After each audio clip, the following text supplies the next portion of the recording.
Happy Easter, everyone, and if you don't celebrate Easter, then happy Easter anyway. In this video, I'm going to talk about another strategy for ADHD at work, specifically to deal with mood swings, irritability, and a quick temper. Now, to be honest, there's not a lot of strategies for this. I mean, there are, but what I mean to say is, for instance, the first one I would say is practice relaxation techniques. Now, but those isn't a specific thing, you know, like breathing in and out or meditation or music in your earphones or anything like that. I've seen one as well, if you have ADHD or autism, this works, where my brother does this, is where he clenches his fist and he kind of just squeezes it really tightly, then releases it and squeezes it, and it's something about it's something with the sensory motion and feel, I think, that makes him feel like he's in control, so then he calms down quite quickly. It's very varied, the kinds of strategies you can use for this one, because it really depends on what works best for you. For some people, breathing techniques just feel awkward, perhaps cringy or ineffectual, and don't put a lot of stock into it, and so practicing them isn't really going to lead anywhere. And for other people, the music might actually make them feel worse. In my case, music really does work. That's my main go-to when I need to calm down. Aside from that, I close my eyes and I take a deep breath in. I don't continuously breathe in and out, it's just one deep breath, and just let my nerves settle. It's kind of like just taking it up and taking it down, and I'm alright. You have to find that, you have to identify that, and considering this is mainly for like the workplace, or again, you could use in the education system, you know, like if you're in a lecture hall, or if you're in a classroom, or an assembly hall, or a cafeteria, in certain places like that, then you might not have the freedom or the ability to walk away completely and practice some techniques that might involve completely taking yourself out of the environment. So it's important to realize that as well, and try and find techniques that you can just put into action really quickly, kind of get into the habit of doing, and that can happen right then and there. So I mean, it's like some people I know, when they have a really severe mood swings with their ADHD, or with autism, in fact, or in general, really, they might like to completely remove themselves from the building and take a long walk. You can't do that if you're in the workplace. You can take short breaks, perhaps, or just step away from your workstation for like 2 minutes or something to breathe. But that's why it's important to keep that in mind, you know, and just identify some strategies that, like I said, you can just put into effect straight away. Yeah, relaxation techniques. So any technique you can come up with or works for you that makes you feel relaxed in a relatively short space of time. I'm talking like minutes. I would say seconds, but let's be realistic, minutes. Also, you can take moments to calm down or to make sure your nerves are settled before dealing with perceived slights. And I'm careful with the words I use there, perceived slights. Meaning, for instance, in moments, it's very common with ADHD and with autism, actually, to misinterpret things, to misinterpret facial expressions, tone of voice, certain words people use.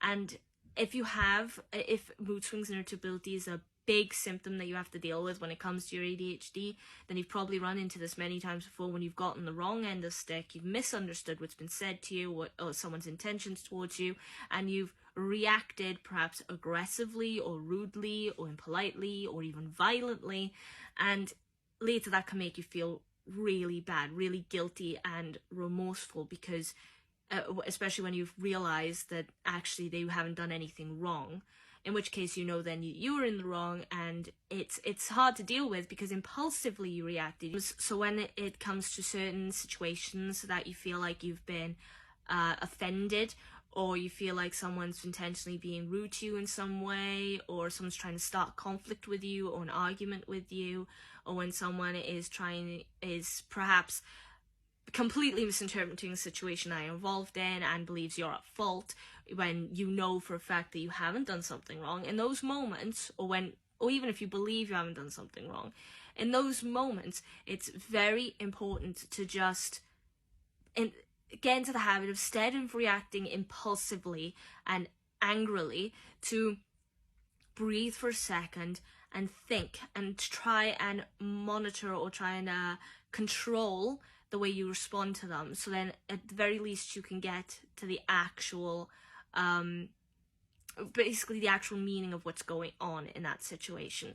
So if someone said something to offend you, instead of reacting and defending yourself, because that's what you're doing in that moment, you breathe and you ask them what they mean, or you continue the conversation until it is 100% clear what their intentions are, because you don't want to misinterpret someone and then be really, really mean to them or really aggressive towards them when they haven't done something wrong. So, and in the workplace, that can be particularly detrimental. In the education system, it's different. People get along, people don't get along. And in the workplace as well. But if it becomes particularly volatile or conflicting, or depending on who it is that your attitude is directed towards, for instance, say a manager of some sort or some superior colleague to you in terms of the status quo, then that can lead to things like you getting fired, or demoted, or in general, perhaps accidentally getting a bad reputation amongst your colleagues, which just make it harder for you to get along with people and to find a comfortable environment for yourself as well as them. So it's really important just to calm down and think first, like, right, what did they mean by that? Why are they saying this? Why are they doing this? Take your time in that moment just to consider all the options of why it is this situation is occurring. See what they say, see how they act, and eventually you will be 100% clear on if it's just something that they said without any maliciousness, or perhaps you misinterpreted their tone and maybe they're stressed, not angry, or if it is someone being straight up rude or offensive to you on purpose with the intention of causing you some sort of emotional harm, or even physical harm's a little more obvious, then emotional harm or mental harm, then feel free to react defensively, but again, try and be appropriate with it. Don't let it get out of control. Don't become violent, or don't become angry to the point that it's full on rage. Just don't make sure you don't accidentally tip the scale, so then everyone can say, okay, they were in the wrong, but what you did was way over the line. So that's important. There is one other strategy that I've heard of where people, when it comes to emails and things, and I've heard people say that it's good to wait before you send an email, by which I mean, depending on what the email is about, perhaps it's someone asking you for a favor in terms of the colleague, perhaps it's something that you needed to do and you forgot to do, or you just need to do and haven't forgotten to do, but they're reminding you. It's good to write up your reply, and then before sending it, wait a minute.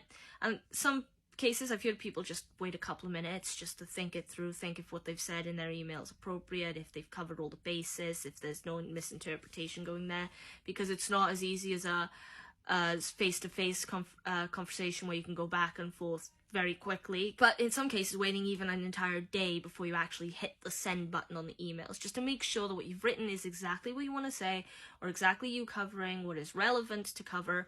And again, like I said, covering all your bases. Also, identifying triggers is really, really helpful. And then also then working on responses to those triggers. For instance, some triggers may be involuntary. In other words, it's a sensory thing perhaps, or a sound thing, or in general an environment. Perhaps you feel really claustrophobic in some rooms, and in other rooms you don't.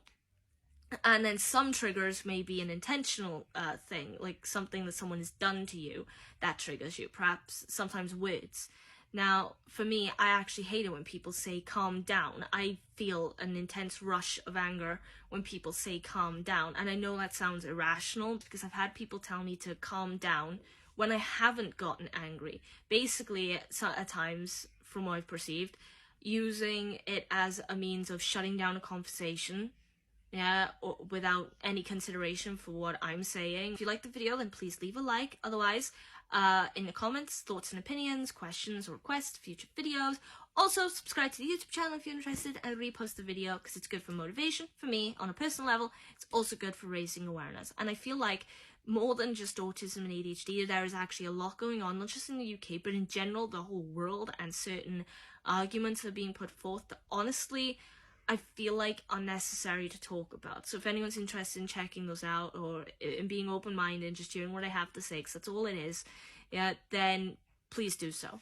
So aside from that, hopefully, I'll see you in the next video. And again, happy Easter. Enjoy yourself, whatever you're doing today, whether you celebrate Easter or not. Just in general, enjoy your day and be happy with it. And I'll see you in the next video. Till then, bye!